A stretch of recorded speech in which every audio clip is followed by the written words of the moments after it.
Good morning, everyone. Thanks for joining us on Remembrance Day for our IP Roundup. My name is Michael Cossetto and I'm head of our corporate and commercial team. Joining me today will be my colleague and fellow partner, Jason Sprague. In case you're wondering, yes, I'm doing Movember. I'm growing a Mo to support men's health. And because I have a captive audience, I just have to ask you to visit the Movember website after today's presentation. Look me up and please donate to this worthy cause. I acknowledge and pay my respects to the Gadigal people of the Eora Nation, the traditional custodians of the land on which I'm broadcasting from today. I would like to pay my respects to their elders past, present and emerging, and acknowledge all Aboriginal and Torres Strait Islander people joining us today, also paying my respect to your elders past, present and emerging. Before I get started, I'd just like to point out a couple of things so that you know how to participate in today's event. You'll have an opportunity to submit questions at any time during today's presentation by typing your questions into a box that you should hopefully find on your control panel. And you can send your questions in at any time during the presentation and we'll endeavour to answer them at the end of today's session. You'll receive a copy of the slides and a copy of the recording after the event. And we'll also would appreciate if after the event you could fill out a short survey just to give us some feedback about the presentation and how we can improve the presentation in the future, and also to get an idea of what topics you might be interested in hearing from us about at some other time. Today's session is split into 4 parts. I'm going to quickly talk to you about some of the trends that we've seen in Australia and globally over the last year. Then my colleague Jason Sprague will talk about some of the interesting cases in the areas of trademarks, copyright and patents. Then it's back to me to talk about some of the regulatory changes that we've seen over the last 12 months. And if we have time, then I might just mention a few things just about non-fungible tokens, just to talk about some of the IP issues that arise in relation to this new sort of craze that's capturing the world at the moment. For those who don't know about non-fungible tokens, we'll talk about that a bit later, but they're basically digital assets, but a bit more about that later, hopefully, if we have time. So, we've got plenty to go through, so I'll dive straight into the first part, which is to talk to you about some trends in IP. And the data that I'm going to talk to you about, we've gathered some of this data in terms of, as it relates to Australia, we've taken it from a report that was published by IP Australia called the Australian Intellectual Property Report of 2021, and it relates to filings that have taken place in calendar year 2020. The global trend data that I'll be talking about comes from WIPO statistics database, WIPO being the World Intellectual Property Office, and they published a report called the WIPO Facts and Figures 2020, and that was published earlier this year. So that's basically where we've taken the information from. So this first slide that you can see now on your screen, it shows the trends in patent filings in Australia.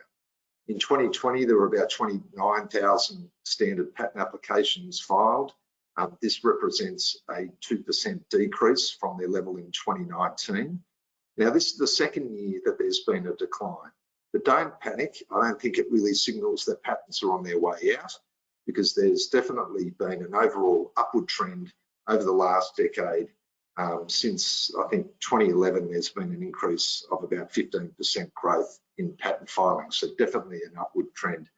I think this slight dip over the last couple of years is probably just a sign of the economic impact that COVID-19 has had around the world, because when times are tough, then budgets are restricted and research is usually the first to go, or research spend. In terms of technology fields for patents, as in previous years, medical technology continues to be the leading field. It's remained on top and has been for a number of years now. But the biggest areas of growth were in the area of pharmaceuticals, which saw a whopping 21% increase, and biotech, with 4% growth. And that obviously reflects the demand that the pandemic has created for innovations in med tech and in the pharmaceutical space, as there's been a creation of a lot of innovation to try and curb COVID-19. The studies have shown that the rate of pharmaceutical research on coronavirus vaccines and treatments increased significantly since March 2020, when the pandemic became global, and it's reached such a magnitude that there's more research being done now on coronavirus than any previous, in respect of any previous pandemic or epidemic. This next slide shows the top 5 resident applicants and the top 5 international applicants. The top 5 international applicants for standard patent applications in Australia originate basically from the smartphone manufacturing and telco industries, which isn't really surprising just because of the technology involved in those industries. China's leading smartphone brand, Oppo, maintained its top position. But we did see a resurgence from Apple back onto this list. And maybe that's just a sign of new things to come from Apple. As far as domestic applicants, well, Aristocrat and CSIRO maintain their positions as number 1 and 2. But I did find it curious that Breville made it on the top 5 list. I'm not sure why 2020 was their year, but I guess it shows they must be investing in new and better ways to do things in the kitchen. So, maybe watch out for some new kitchen gadgets from Breville in the future. Overseas filings, well, Australians increased the number of patent filings overseas, and we saw an increase of about 6%. That increase was double what it was the year before. Now, Australian residents on average are filing close to 4 patent applications overseas for every domestic application. The most popular destination for Australian applications is the US at 37%, and then we have Europe and China and New Zealand down with 10% and 8 and 7 respectively. As far as global trends, there were 3.2 million patent applications filed worldwide in 2020. It's a decrease of 3%, which is the first decline since about 2009, and that is kind of consistent with the experience we saw in Australia. And as you can see from this slide, more than 40% of all applications, patent applications around the world, are filed in China. The top 5 destinations of China, US, Japan, Korea, and Europe account for more than 88% of all applications. And in case you're wondering, Australia as a destination for patent filings is ranked 10th in the world. The top technology fields, so the fields where people are filing patent applications around the world, well, it's basically computer technology and electrical machinery, and there's been no real change from previous years. Moving on to trends in trademarks, we saw an 8% increase in trademark filings in Australia. So there was about 82,000 applications, which is the highest ever number of applications filed. Residents or our local domestic businesses accounted for about 63% of all trademark applications filed in 2020. The most non-resident applications came from the US. They account for about 29% of all the non-resident applications. Interestingly, applications from small to medium enterprises collectively account for about 2/3 of all trademark applications in Australia. When it comes to the most popular trademark classes, well, as in previous years, the 3 classes with the most applications in 2020 were Class 9 for technology and electrical apparatus, Class 35 for advertising, business functions, and Class 41 for education, training, and entertainment. So no real change there. Looking at the Australian versus international applicants stats, well, what we see is that there's 4 new applicants on this list. The leading Australian applicant with 215 applications was BlueScope Steel. Obviously, well, you know, as most people would know who they are, major global manufacturer of steel products, but obviously reflecting perhaps a big kick or uptick in construction products around in that industry, and the need to protect new product in that industry. Second ranked was a company called Australian Blue Moon Hero. They filed a lot of applications in pharmaceutical and veterinary preparations, which again is kind of reflective of the increase in popularity of those types of products over the last 12 months or so. Among the international applicants, ranked fourth, we saw Amazon Technologies come into the top 5. It's the first time that's made it on the list after Amazon Technologies was launched in Australia in 2017. And fifth place was the global healthcare company Johnson & Johnson, which is probably, again, just reflective of some of the healthcare products and the popularity of those products during COVID. Overseas filings, so Australians filed a total of about 20,000 trademark applications overseas. Those contained about 48,000 class nominations, which was up about 10% from the previous year. The primary destinations for Australians filing overseas was in China, and that was followed by the US.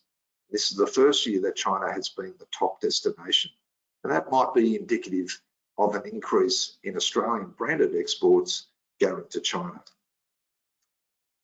In 2020, there were 2 periods of filing activity which really stood out from the norm, and they were both COVID-19 related. First, applications significantly dropped in March 2020, which is when we had the initial outbreak of COVID-19 in Australia. And that kind of makes sense because businesses at that time weren't really sure what was happening when the pandemic hit, and everyone, I guess, pulled back on spending because no one was really sure how long it would last. The second period that sort of stood out was in August 2020, and that was when there was that sustained lockdown in Victoria. Now, I don't think in that period, basically applications grew significantly. Now, I don't think it was because there was a lockdown in Victoria. I think that might just be coincidental. I think it was probably more about the fact that by that time, at least in Australia, the COVID outbreak didn't seem to be as bad as in other parts of the world. And I think businesses in Australia started to get back into their groove. They were probably then started filing again and perhaps filing applications that they had missed out on filing previously. Another thing I just wanted to mention was the spread, I guess, of applications in some of the classes. And we saw in class 10, which covers surgical and medical apparatus, in class 5, pharmaceutical preparations, in class 3, for non-medicated cosmetics and toiletry preparations, there was a massive increase in trademark applications in those classes. So you can see the numbers on the screen.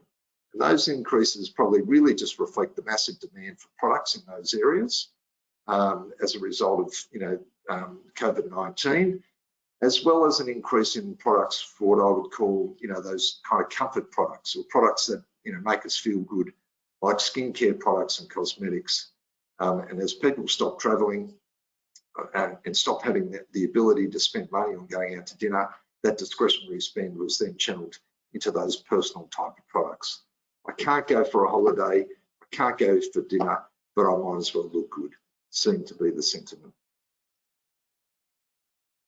Then looking at global trends in trademarks, well, on a global stage, there was about 11.5 million trademark applications filed worldwide, with an application class count of about 15.2 million.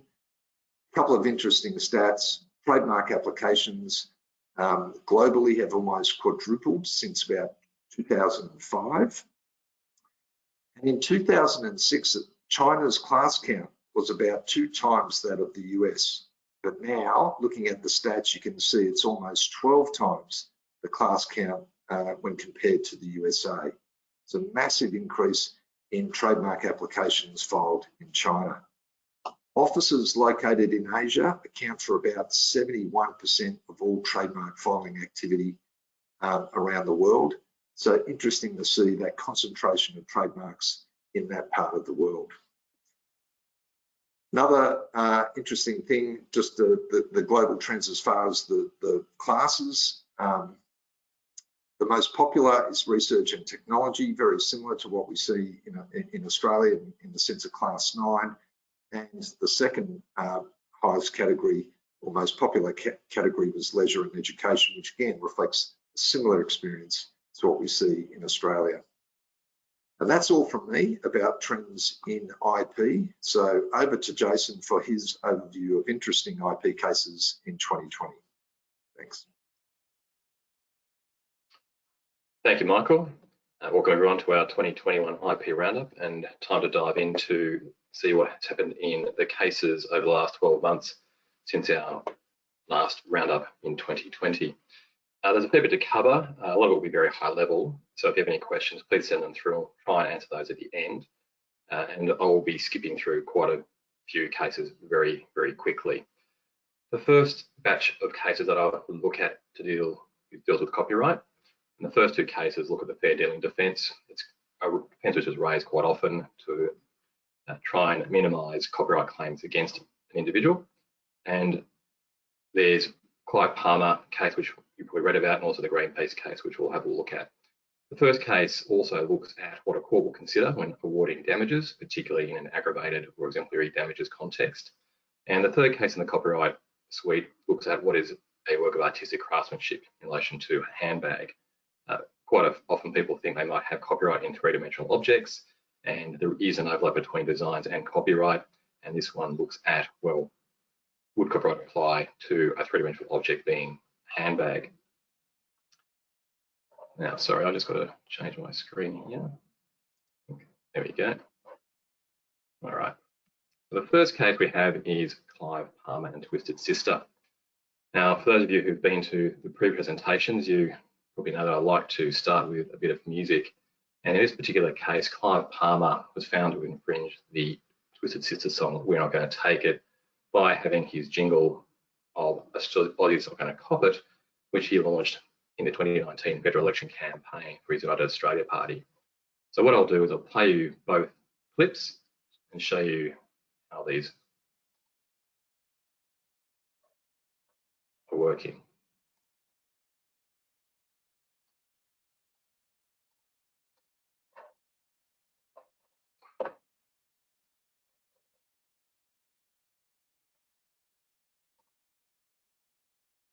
So the first clip is from Twisted Sister, the good old original.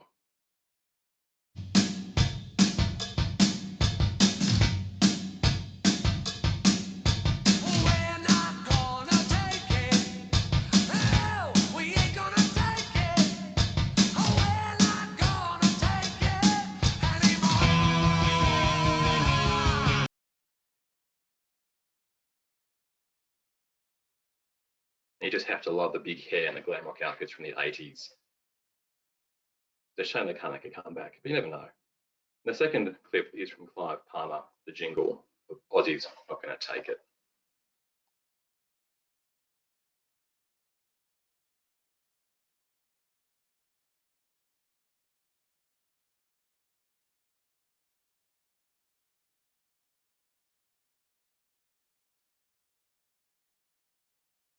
As you can hear, there is no difference between the original song and Clive Palmer's jingle. Universal Music has the exclusive rights to the Twisted Sister song, and when they heard what Clive Palmer had done, they weren't particularly impressed, and so they sued Clive Palmer for copyright infringement. Now, prior to Palmer's creation of the jingle and use of that song, he had approached Universal for a license. Terms were not agreed, and Clive Palmer, in his way, decided that he would actually continue. I'll just bring the screen back up. We'll continue to use the jingle irrespective of not having a license. Now, unsurprisingly, when it came to the court case, the judge was not particularly favourable to Mr. Palmer. But the three defences he tried to raise was that We're Not Going to Take It was actually not original anyway, because it was copied from the song Oh Come All Ye Faithful. If those of you who are thinking about that song now in your heads as we approach Christmas, you can probably agree with the judge that there is no real similarity between the two songs. So that defence was quickly thrown out. The next argument he raised was that the lyrics were part or an original poetic work of his. Again, the judge didn't have much time for this particular argument and said, well, we've only changed a couple of words. The actual terms that you've got here, not going to take it, not going to cop it. We're and Aussies being changed is not something which would be granted any sort of poetic justification. And that was very, very quickly dispensed with. The final defence which Mr. Palmer tried to raise was that he was using it as a satirical fair use under Section 41A of the Copyright Act. Now, in that particular argument, Justice Katzmann, and I'll read the section from the judgment, stated, to attract the protection of Section 41A, it is the dealing in the copyright work themselves that must be for the purposes of parody or satire. We're not going to take it was not used to satirise anyone or anything, nor the lyrics as varied. On an objective assessment, the sole purpose to which the copyright works were put was to underscore the UAP's key campaign message and to rally the faithful and the disaffected to the UAP's cause. So, of course, when you look at the jingle and that little snippet that I played, there was nothing there parodying the other two political parties, Labor and Liberal. It was simply a campaign to say they've misspent money, come to the UAP, we'll look after you for those in those regional areas. So quite clearly, it was very easy for the judge to say there's no parody or satire here with the use of these particular words or a jingle. So what does that mean? That means that Clive Palmer was hit with a rather large damages bill. And that was in two parts. The first part was what you traditionally see as compensatory damages. And that's where the judge determined, well, what would Clive Palmer had to have paid if he had a license from Universal? Now, of course, this is hypothetical because no arrangements were agreed to between the parties. But the judge said, right, in calculating this figure, what am I going to have a look at? The first thing was, the song We're Not Going to Take It is a popular and valuable commodity for Universal. It's a very well-known song. People who were born or lived in the 80s still remember it very well, and you do hear it from time to time. It's very iconic, especially for a teenage rebellion song. So there's still value in it, and Universal can license that to all sorts of people around the globe. Also, Mr. Palmer derived considerable value himself from it. It was a very iconic song, very catchy. It certainly was an uptick with his campaign by using a particular song. Another interesting factor was the judge thought, well, this is a license for a controversial political figure. So there's a risk factor built in here for a licensor to think, well, if I'm going to license my IP to somebody who is controversial and there's a potential risk that it might affect the goodwill in that IP asset, then I'm going to charge them more. And so from that perspective, the judge thought there'd be a higher premium paid. Also, the jingle was heavily used in many advertisements in media, both in TV and radio and online. And it was a saturation campaign actually leading up to the 2019 election. So it was heard multiple times across the nation. And finally, the judge thought, well, this is tying back into the controversial political figure aspect, but there'd be a risk of association and somehow the Twisted Sister Universal might be supporting Clive Palmer's campaign. So all that seems combined, the judge thought, well, a reasonable figure would be about $500,000, which is a hefty sum, but not nearly as hefty as what the court thought should be awarded for additional damages, where they thought, because of Mr. Palmer's conduct, we're going to slug you for an extra $1 million. And the reason the courts do this, it's a purely discretionary remedy. It's a need to defer similar infringements and similar behaviour by people who have a disregard for the rights of copyright owners, and to also mitigate the benefit that Palmer had derived through the infringement. So in awarding the damages, I relied on Mr. Palmer's flagrant disregard for Universal's copyright. As I noted before, he had approached Universal for a licence. No licence was agreed to, but he continued to use the song anyway. He also had a clear lack of remorse. Mr. Palmer isn't known to take a backward step, and he was also shown to have given false evidence in proceedings. Another situation which people should bear in mind if there is a claim against them is that the courts take a very dim view of people who interfere or frustrate the judicial process. And in this case, Mr. Palmer was found to have deliberately frustrated the discovery procedure with the document sought by Universal, and that increases the award of damages against the individual.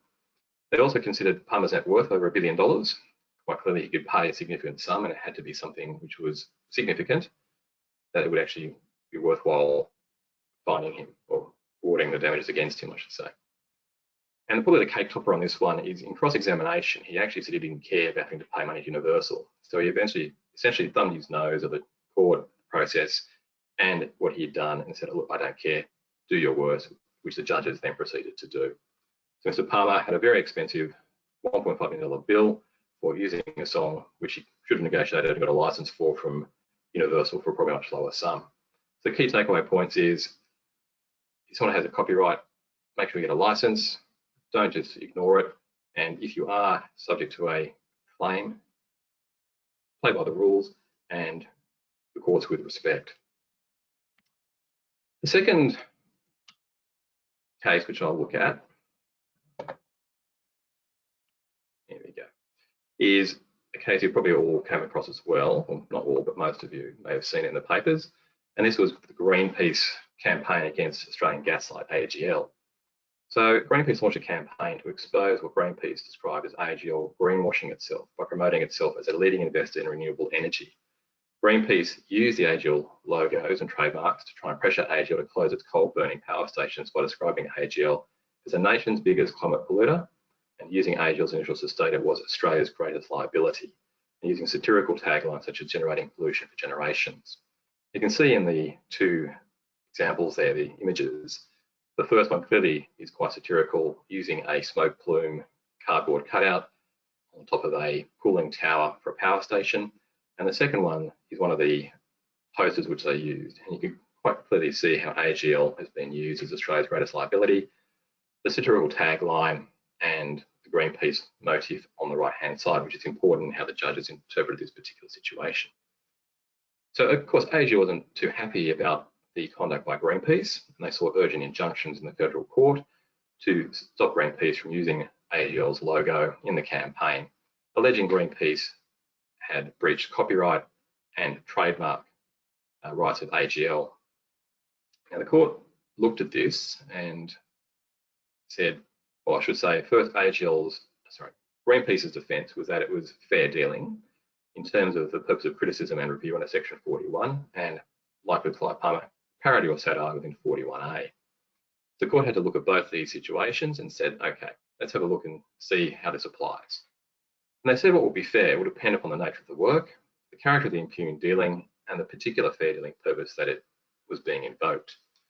So for Section 41, the purpose of criticism and review, the court found that Greenpeace used the AGL logo in accordance with Section 41. Its aim was to draw public attention to promote public debate about AGL's behaviour. The court also noted it was clear that Greenpeace was obviously not a competitor of AGL, unlike in the Palmer case where Palmer was clearly a competitor or competing political party.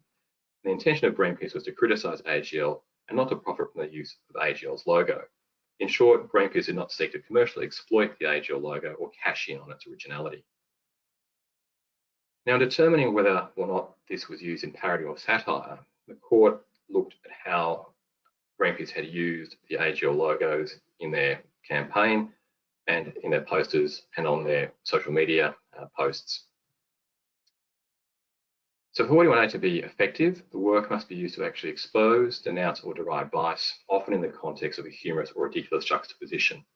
And as I noted in that first image on the left there, it's quite clear that's something which is designed to ridicule. It's clearly juxtaposed in terms of AGL being Australia's biggest climate polluter.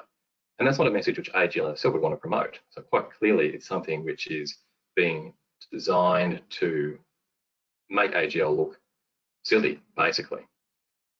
Now, as the court analysed how Greenpeace had used the AGL logos in the copyright context, it does look at the conduct of the whole and how the logo has been portrayed. So because it was immediately juxtaposed with that play on words, and it also had Greenpeace in the poster quite clearly identified, and Greenpeace had a reputation for taking organisations to task over environmental issues, the view was that people would clearly understand this to be some kind of dig, some kind of satirical approach by Greenpeace in their attack on AGL. And it's probably very important to understand that because of Greenpeace's reputation, it certainly went in their favour about why the court decided that Greenpeace should be able to do what they did. And also, some people, it was also an expression of freedom of speech, which is not quite what it was. It was simply looking at copyright law and trademark law as well, and determining whether or not infringement occurred in those acts, and whether or not these defences applied, which the court in this case said that they did. Now, it should be noted that Greenpeace wasn't successful in getting off completely scot-free. There were certain things on their social media and some photographs which did not contain elements of parody or satire, which the court said your defence doesn't work there, and AGL was granted some injunctive relief in those very limited circumstances. One of the key take-home points in this is it's important to understand the different rights that IP might give you. So, for example, using someone's trademark and in a parodic or satirical manner is not going to be a defence for trademark infringement. That's something which is unique to copyright law. The issue here with trademark, which AGL filed on, was Greenpeace didn't actually use the trademark in the course of trade.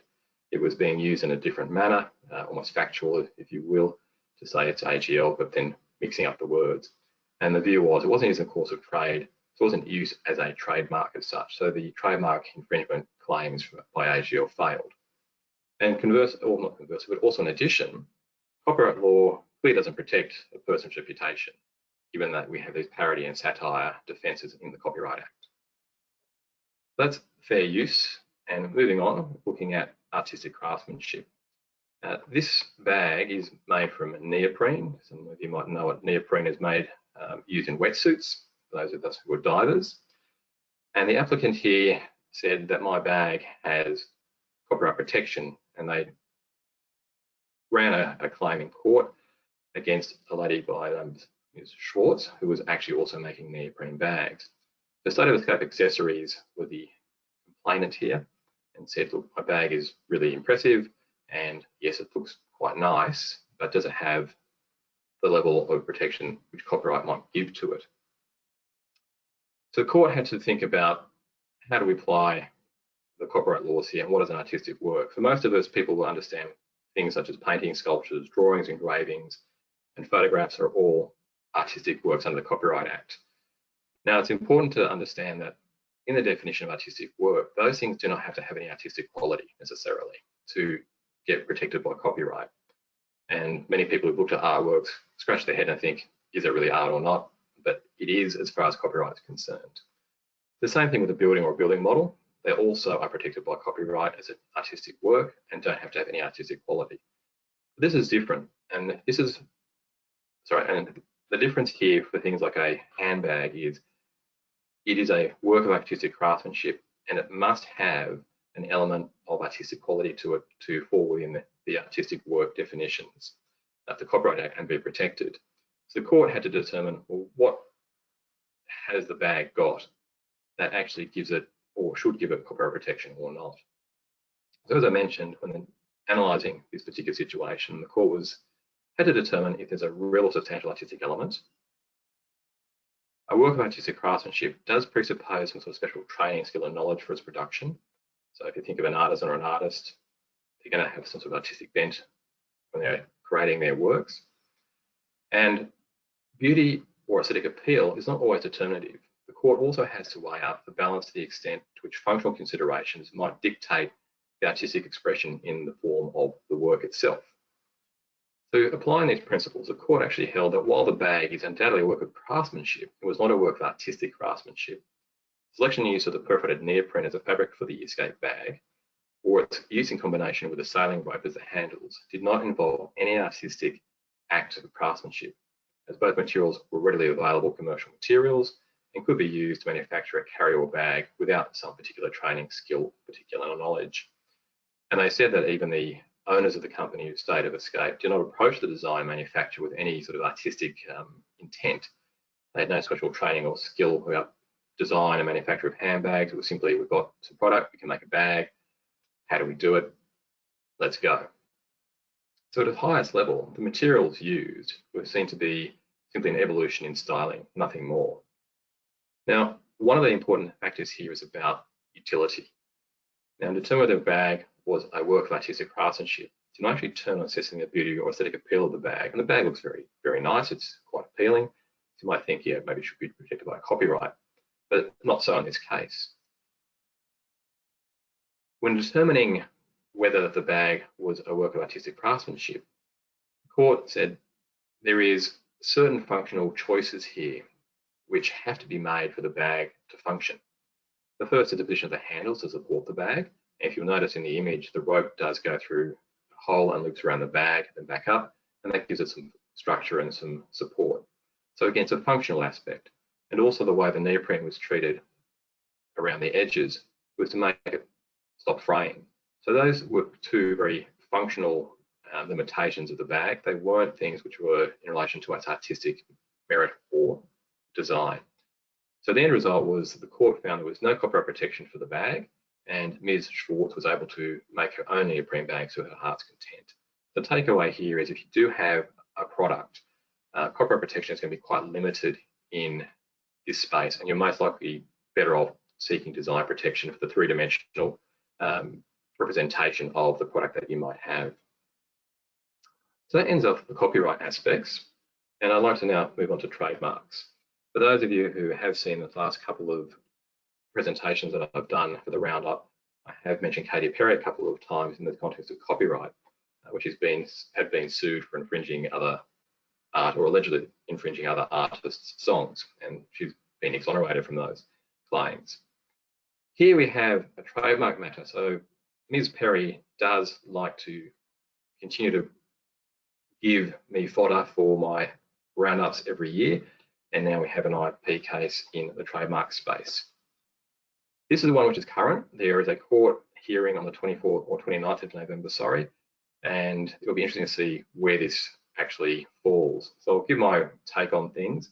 The background is we have a designer called Katie Jane Taylor, who in 2006 used the name Katy Perry on her clothing products. Now, the name Katy Perry is actually her maiden name, and so she's quite entitled to use that. In 2004, the Catherine Elizabeth Hudson, or the Katy Perry of global music fame, used this name, shortening the name Catherine to Katy and using Perry, which was actually her mother's maiden name. In 2008, on September 2008, 29th September, Ms. Taylor filed an application for Class 25 to cover clothing. Being a fashion designer, clothing designer, that's quite natural. Ms. Hudson actually opposed that application, and there was discussion between the parties over time.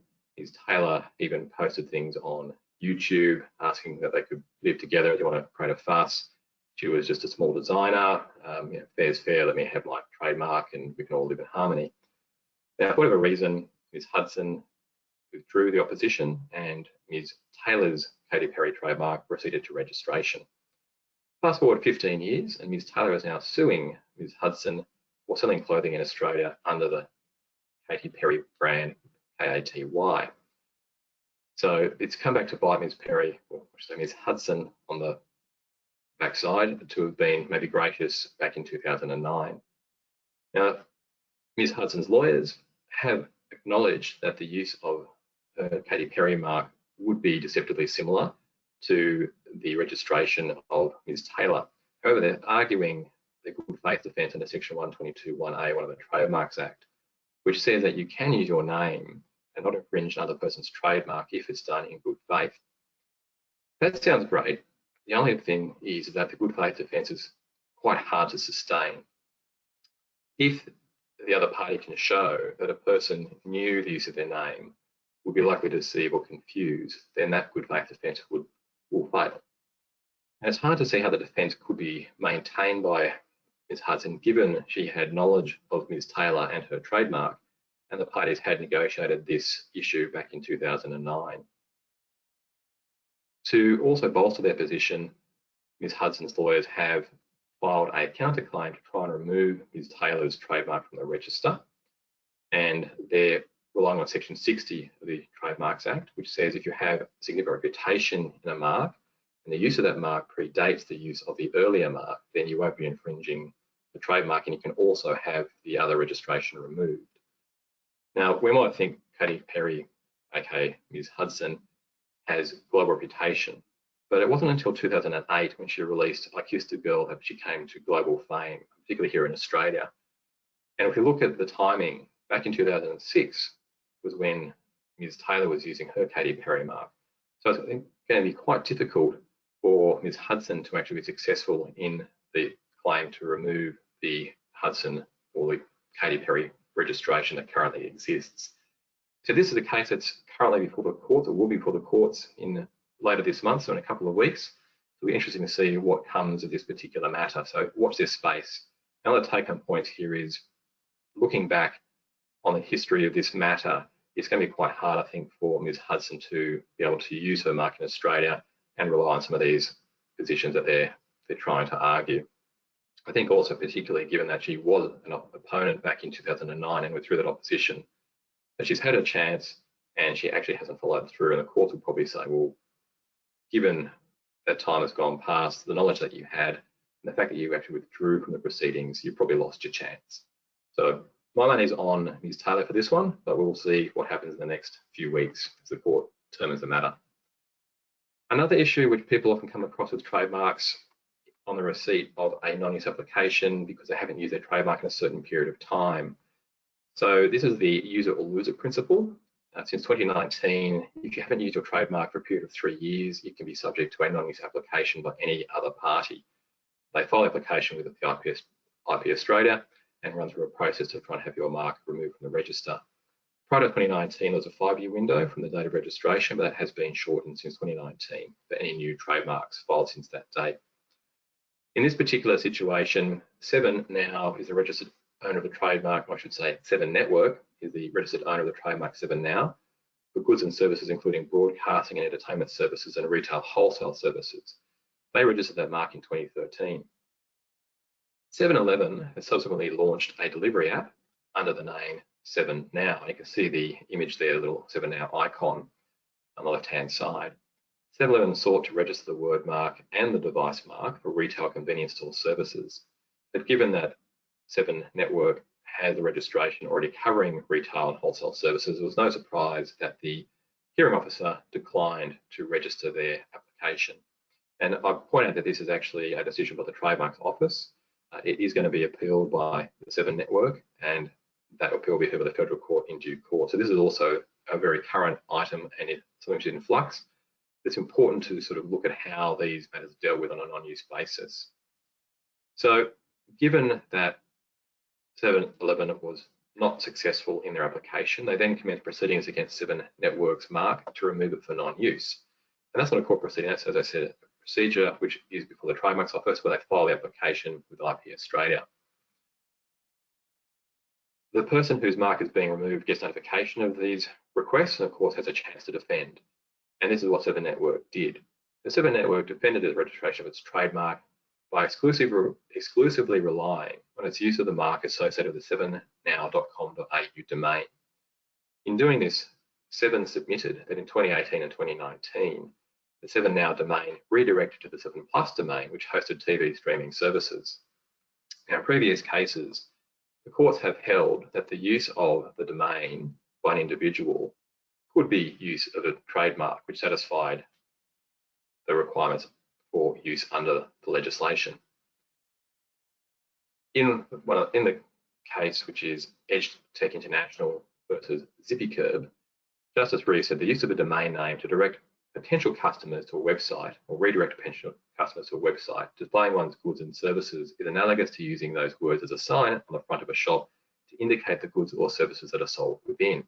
So I think that's a pretty good position for Seven to have. Seven also said that the content page of the 7plus domain, which featured icons and hyperlinks and is shown on the right-hand side of the slide there, and you can see at the top, contained the 7Now trademark. So we're still visible on the 7plus domain page. And Seven argued that this combination constituted use of the mark in relation to a broad range of software, advertising, broadcasting, and entertaining services. Unfortunately for Seven, the hearing officer said, well, I don't agree. And they actually supported 7-Eleven's argument. And that argument was that even though they had a domain name, the 7Now domain redirected automatically to the 7plus domain. That instant navigation meant the user never actually saw the domain name 7plus.com.au in their browser anymore. And there was no evidence that the consumer would actually continue to see the 7now domain name anywhere or be familiar with the 7now domain being used in a way which might satisfy the trademark's requirements. The hearing officer was a little bit scathing and just said, well, the fact that it automatically redirects is no different to a person writing 7now on a piece of paper. It serves no real purpose. I don't necessarily agree with that particular view, but this is where the current state of play is. In relation to the issue regarding the use of the 7now logo on the 7plus domain page, the issue here was that the hearing officer said the content displayed on 7network's 7plus domain was actually only 7network's own programs, while the claim that they had registered was providing advertising services for others. So because it was only 7network's own programs, it wasn't actually being used in the manner in which it was registered. This is something which people often do come a cropper on because they file applications, they put in a bunch of claims, but they don't actually use them for the claims which their registration is covering. And this is where you can have these non-use applications be thrown up, and they can be quite hard sometimes to overcome. The upshot is that with all this, the hearing officer has said to 7, I'm going to cancel your registration. 7 has appealed that decision, and as I said, it's going to be heard by the federal court. So it's an important lesson here about making sure that you continue to use trademarks if they're registered, particularly if there's something which is valuable to your organisation, and you are using them in accordance with the way you structured your claims in the initial registration. The next case I'll move on to is one which you may have seen, or not have seen, then if you've been in the supermarkets, you might actually have seen the products. And this is the Goodman and Conger Foods case. This one was about the use of the words La Familia. Now, Goodman has several registrations in this particular class, but it covers bread products, pizza dough bases, but not actually pasta. Conger in 2017 launched the La Familia Rana range of products for filled pasta, and filed an application in class 30 to cover pasta. They also knew that the Goodman mark would probably be a barrier to their registration, so they were aggressive and they filed non-use applications against Goodman's marks at the same time. Naturally, Goodman wasn't happy with this and they alleged trademark infringement by Conger. Now, one of the key things in this particular case was the claims which Goodman had for their particular marks. And you'll see that there were 3 issues here which had to be addressed by the court. What I'd like to show you is just what Goodman initially had registration for compared to what their claims ultimately ended up being after the litigation. You can see the old claims have a raft of different items in there, crackers, sweets, desserts, grains, ripened food bars, yogurts. Yet when it got down to it, they only came out with a much narrower scope of claim. Now, it's not uncommon for people to put in a very large broad claim to try and cover a lot of things, so they're not quite sure what they'll use the mark for. But ultimately, if you don't use it, you will lose the benefit of that registration in those areas. Just thinking back here, the 3 issues that had to be looked at were, should Goodman's registration be limited to bread and bread products? As I've shown you, the court said, well, yes. Clearly, Goodman had evidence of use for bread and bread products, and that was provided to the court. But also, there was evidence led about an intention to use, and this is an important thing as well. And that related to pizza bases, pizza dough, but not to other of the food categories. But because they had evidence of intended use and significant evidence of that, so they had mock-ups, they had internal documentation to show that they were actually going to use or were intending to use the mark for pizza bases and pizza dough. The court exercised its discretion and said, right, why you haven't actually used it? The intention to use is sufficient that we will actually allow you to keep a registration for those particular claims. But as for everything else, that was knocked out and the claims were narrowed down substantially. So pretty much that's a big score for Conger in this particular situation. The next issue was La Familia inherently distinctive? Now, La Familia is Italian for the family. And you think, okay, it's a pretty generic sort of term. It doesn't mean a whole lot. But the interesting thing here is if it had just been familiar, The court said that would have been a description of maybe the size of the package, so it's a family size package, or that it was family made. But the use of the la before familiar gave it a very different context. It gave it a very Italian feel, they said, which would differ among different consumers. So it's food which is for the family, it's food which is heartwarming, it's pasta, it's breads. All those connotations sort of get brought up, even though it was applied mostly to garlic bread at the time. So the court said, no, La Familia is actually quite distinctive, and it's inherently distinctive for the purposes of trademarks. So the registration was able to stand. This is not good for Conga because it's like, okay, we've got La Familia Rana, as you can see on the bottom right hand of the screen there. That's going to be problematic.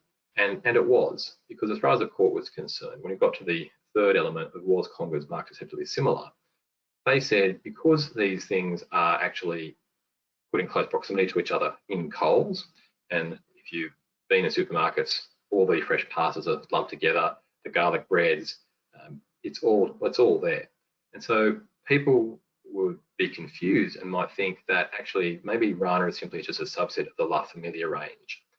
The court also looked at how people choose those products. They don't sit there and and mull over the brands and everything else. It's pretty quick decisions, and consumers aren't going to take a lot of time. So they're likely to be deceived or confused to think that they were one and the same family or came from the same origin, which is one of the key things with trademarks. And so that perspective was you couldn't use the La Familia piece, but you say, hang on a second, but what about this being pasta and not bread products? Well, the interesting thing here is the court said, well, bread products are things which are made from flour, water, eggs, like pasta. They can both be made quickly and easily. They're both in the same location in supermarkets. Pasta and garlic breads and these sort of things all go together. It's actually related. So even though the claim did not cover pasta specifically for Goodman, the court said the claim was sufficiently broad enough with bread and bread products to also cover the pasta products. And on that basis, the Rana or La Familia Rana mark was held to have infringed the Goodman La Familia marks. So unfortunately for Conga, they lost on these points, and in next one in the supermarket and you see the Rana product, it just says Rana now, the La Familia removed from all the packaging. So the point of this particular case is that it shows how the courts interpret practical elements in determining trademark infringement. The fact that these were products which were close together in a supermarket and the way consumers choose these products are quite important in determining whether or not a trademark infringement might happen or consumer might be misled or deceived. Okay, so moving on, I know that time is getting away from me, so I'll be very quick with these next items. The Botox and Protox one is a case which initially Protox was successful at first instance, but then on appeal, the full court said, no, there's a lot of infringement occurring here. At the first instance, the primary judge said the use of Botox is more of a common word these days. It's become just common language. Everyone thinks of Botox as a generic term. It had no real trademark value compared to Protox. But the full court said, no, it's not quite the right way to approach it. It's whether or not people would think Protox and Botox were somehow connected, and whether people would think that maybe the people who made Botox were launching a new line, Protox. And this was despite the fact that Self-Care had a different trademark or freeze frame. If you look at the image on the right-hand side there, you'll see that they use freeze frame, but it's actually quite subtle. There's more emphasis on Protox and Botox than really freeze frame. So freeze frame is fairly ineffective here. And the heavy use of Botox, even though it's in a statement about the long look of Botox, the court said the way this has been phrased isn't just ad speak as the primary judge had held. It's actually using Botox as a trademark because it's clearly got ARPA registered, so it's signifying a trademark. And it makes people wonder whether or not Botox is something which is, or Protox is an extension of Botox. Very similar sound. There's a connection that the people can make between the two products. And even despite the fact that there were, with the taglines, instant Botox or to prolong the look of Botox, the court still said that this is still too similar. Even though you've got these other words, descriptive words around the use of Botox, the leverage is off the Botox trademark itself, and therefore the actual phrase was used as a trademark. So Botox is being used to signify something more than just a comparison, and that's one of the defences which Self-Care tried to raise, was comparative advertising. But there is no comparative advertising. If you look at the ad on the right there, it's simply saying that their product will enhance the Botox aspects or do things which are better when you use Botox. So from that perspective, there's no comparative advertising, and they failed on those defences. So a very important case in terms of the way you approach your marketing, the way you use the language in terms of supposedly descriptive elements. So always have these things reviewed and checked.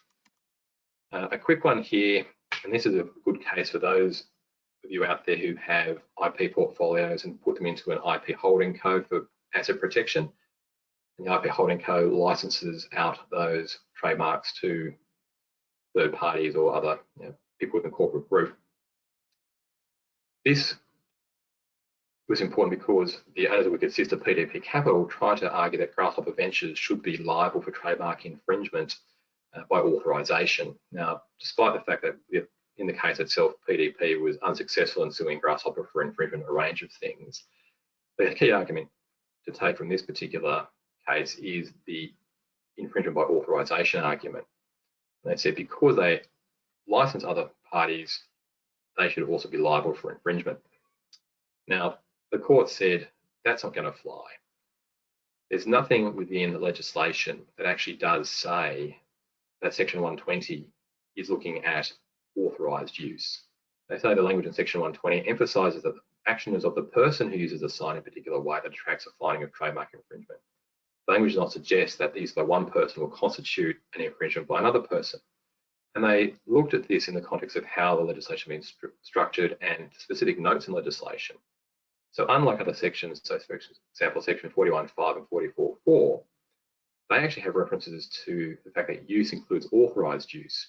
There's no such notation on Section 120. So therefore, their view was, well, it's only specific use by an individual, the actual use that is being at issue here, which will breach Section 120. And there was also nothing in legislation that there was any intention by the legislature to actually have this expanded to have liability for authorising infringement.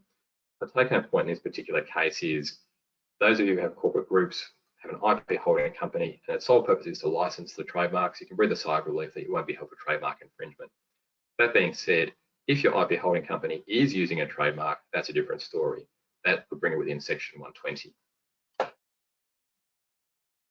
A quick look at injunctive relief. Many of you may have seen the heavy advertising campaign by Henkel Australia for their Somat detergent products and dishwashing products. That's been launched earlier this year. You see on the images there a picture of a Somat article which has the Somat wording and underneath it a logo which has a red ball with some swirls on a dishwashing tab. This is what the issue is about, the actual logo, and that's not registered. Somat is a registered trademark to Henkel Australia, and they've used that in their marketing campaigns and on their packaging. But RB Australia is a subsidiary of Recompensa, and they weren't too happy about the use of this particular logo, thinking it infringed their trademarks, which are shown on the right-hand side. Now, in terms of an injunction, it's important it's good just to go through and look at how a court might assess whether or not to grant an injunction. The two key principles that are applied are, has the applicant made it a prima facie case? And then secondly, what is abundance of convenience? Would the granting of an injunction be unfair to one of the parties? And this is something which the court has to weigh up. So what were the things that the court then looked at in this particular situation? The court said, okay, let's have a look at the first point. Have you got a prima facie case? And they held that the logo is being used in a trademark context. That's the first key point. It's being used as a trademark. Therefore, there could be a trademark issue. So we've ticked that sort of first box. The next thing was, is there something which means the logo could be deceptively similar to the RB trademarks? The court said there wasn't a strong prima facie case, but nevertheless, there was a case there. The court had regard to the visual impression created by the juxtaposition of the bright blue, red, and white colours on the dishwashing tablet, and the overall effect that might have on consumers. So again, picking things up very quickly in the supermarket, they probably don't spend a lot of time assessing the various trademarks. They go in, get their washing detergent, and off they go. So those are the things that the court had to think about and thought, look, there's probably a prima facie case here. So we've ticked the first box. Let's look at the balance of convenience aspect. Now, in this particular situation, the court was satisfied that the balance of convenience did favour the granting of an injunction. The basis for that was the RB marks have been in the have been around for a long time. They had a solid reputation, and lots of people knew about their products, so the finished products and everything else. Conversely, Henkel had only just entered the marketplace, so they didn't have a lot of goodwill that had been built up in the marks, which they could lose. Also, Henkel could still launch their products, provided the packaging changed and remove the logo. They weren't barred from actually entering into the marketplace. So there were the things which said, look, the status quo should remain, this injunction should be granted. There's also the consideration that if the injunction wasn't granted, that RB may have some real trouble in proving or quantifying the actual loss it may suffer. That wouldn't be fair on RB to allow Henkel to enter the marketplace and cause a potential loss of value, which would be hard to quantify. So on all those bases, the court said, look, we'll grant the injunction in this case. So it's a good case just to look at how the courts approach injunctions and some of the things they might consider when thinking about what the balance of convenience would be for granting an injunction or not. I can see Tom's getting away from us, so I won't spend any time on this designs case. I'll just quickly say that if you are filing design applications, make sure that you file your applications and they're accurate. The images on the right there show 4 machines basically in close proximity to each other. The IP Australia knocked back the application because it wasn't a product required by the Act. And Aristocrat said, well, actually, we just haven't shown you how they all connect. And they said, you should infer that. And the examiner said, well, I can't infer that because designs are about the 3D image and how it looks. I don't know where those connections are, how they might look. I can't possibly infer that. I can't accept your application. So that was quickly removed, and Aristocrat had to start all over again. It's just a salient lesson there, making sure you get your applications right, and make sure you comply with the requirements of the Act for designs. Quickly on patents, this made headlines because our esteemed judges decided that an AI could be the inventor of the patent, and that was the first time in the world that had been determined. And it was quite a groundbreaking decision at the time, or still is, and it created lots of debate. Most of you may have seen the commentary that's arisen in the last 6 months over what rights AI should have in copyright works or patent works and those sorts of things. Now, in terms of this particular claim, it is all about interpretation. Now, initially, when the application was filed by Dr. Stephen Thaler, and naming Davis, D-A-B-U-S, as the inventor, the Commission said, well, no, we're not going to allow that because we can't possibly grant a patent to an AI, so not a person. Dr. Thaler said, well, on that review, because I don't think you're right, and the courts were in agreement with Dr. Thaler. Now, it's interesting, though, that the court said while an AI could be listed as an inventor, if it's not a person, it can't actually be granted a patent. So the question is that really worthwhile having an inventor noted that they can't be granted a patent? So a bit of discussion around some of those things. In terms of making a decision, Justice Beach said there's actually no provision in the Act of Regulations that expressly precludes an inventor from being a non-human AI device or system. And there is no specific aspect of patent law, unlike copyright law, which involves a requirement for a human author, all these instances of moral rights that would derive the construction of the Act as excluding non-human inventors. He also then looked at the meaning of the word inventor. And for those of you who study grammar at school, here it is in its full glory. He said, in agent nouns, the suffix or or er indicates that the noun describes the agent that does the act referred to by the verb to which the suffix is attached. Computer, controller, regulator, distributor, collector, lawnmower, and dishwasher are all agent nouns. As each example demonstrates, the agent can be a person or a thing. Accordingly, if an artificial intelligence system is the agent which invents, it can be described as an inventor. Therefore, under the Act, he said it should be able to be recognised as an inventor. Quite an interesting interpretation, and there has been a recent change to the Act which is designed to promote technological innovation, and with that policy driver, the judge also said, well, because of these new policy drivers, we need to think towards the future, and so why can't we have an AI as an inventor, given everything else that we're trying to achieve? Compare that to the case in the US. Again, Mr. Thaler filed an application with the USPTO, and that was knocked back. But the US Patents Act is a little bit different. In that particular legislation, it says an inventor is an individual, and the ordinary meaning of an individual is an actual person. So on that construction, the AI can't be an inventor for US patents, but in Australia, they currently can. The Commissioner is appealing this decision. So again, watch this space. It's an evolving area and something which people will no doubt be writing lots about over the coming months and years. I'll quickly just look at AI, what's next for AI and IP. We use AI all the time. It's growing. It's becoming exceptionally prevalent in our society. We are going to have AI in our lives no matter what. Now, already we've got computer programs in the music industry analysing various patterns and melodies and creating their own musical pieces. Same thing with lyrics. The image there, the next Rembrandt, is actually a 3D rendering, a 3D painting created by an AI. And that AI used facial recognition from 346 other paintings to create an artwork to resemble the style of Rembrandt. And it's a pretty good style, if you ask me. It looks very much like a Rembrandt painting. So AI is here to stay. There's been other uses of AI within industry. I've mentioned a couple of things there in the logistics industry, utilities and construction. So what's happening? Where are we going to? What are the current developments? Currently, the Australian government in June 2021 launched the AI Action Plan.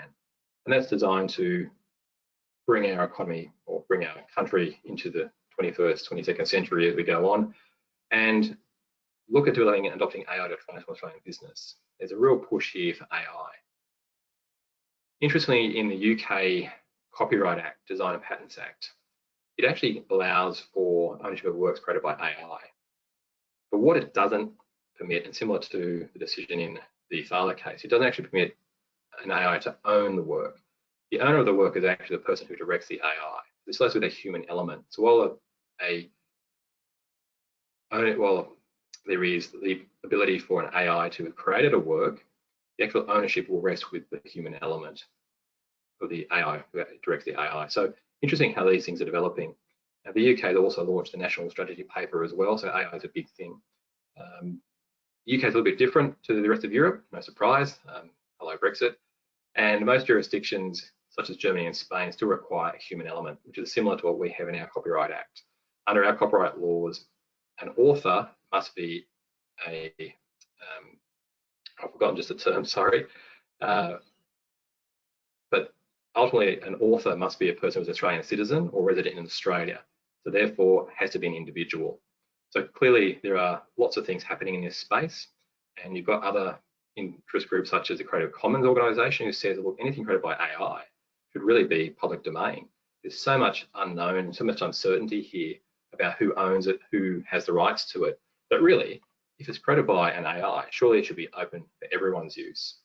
So clearly this is an area where lots of things are happening. It's an interesting time for IP. It'll be interesting to how the IP laws respond. And with that, I will end my section and hand back to Michael. Apologies for going over time. Thanks, Jason. Look, as Jason mentioned, we're quite a long way over time, so I'm going to wrap this up fairly quickly. For those who saw our presentation last year, this might be a bit of deja vu because the three items that I have listed on this slide in respect to regulatory changes were discussed last year. I'm just going to give you an update because there hasn't been much in the way of regulatory or new regulatory change over the last 12 months. So this year we saw changes to the Designs Act, which we flagged last year. They finally came into force in the slide pack, which will be sent out to you after today's presentation. You'll see more detail about what those changes are about. There's been ongoing consultation by IP Australia about IP rights for Indigenous knowledge. basically seeking feedback about the establishment of an Indigenous advisory panel to provide a formal Indigenous voice to IP Australia.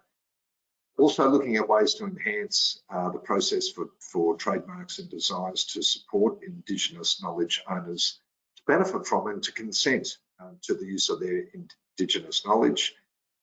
Also, IP Australia is looking at new requirements to declare the source of Indigenous knowledge used in innovations, and also exploring whether there's interest in authenticity labelling to promote Indigenous products. The last little regulatory change, again, we mentioned this last year, the government's looking to introduce some new geographical indicator protections in response to the fair trade agreement with Europe. And we're still waiting to see or to find out what's going to happen there. So no real development. Maybe there'll be a bit of development next year. Now we've run out of time. I was hoping to talk to you about non-fungible tokens. You'll find a couple of slides in our slide pack that will be sent out to you. And unfortunately, we don't have time for questions either. So we will come back to you. If you have any questions, send us an email. You'll have our contact details at the end of the slide pack. And thanks very much for joining us today. Hope that you found it helpful. I just want to remind you, after today's webinar, you will receive a short survey. So if you could provide some feedback, that would be great. And just remember, after this webinar, November, I'm not growing this mow for nothing. So please support that cause. And on behalf of Bartier Perry, thank you for joining us today, and have a great rest of your day. Thank you.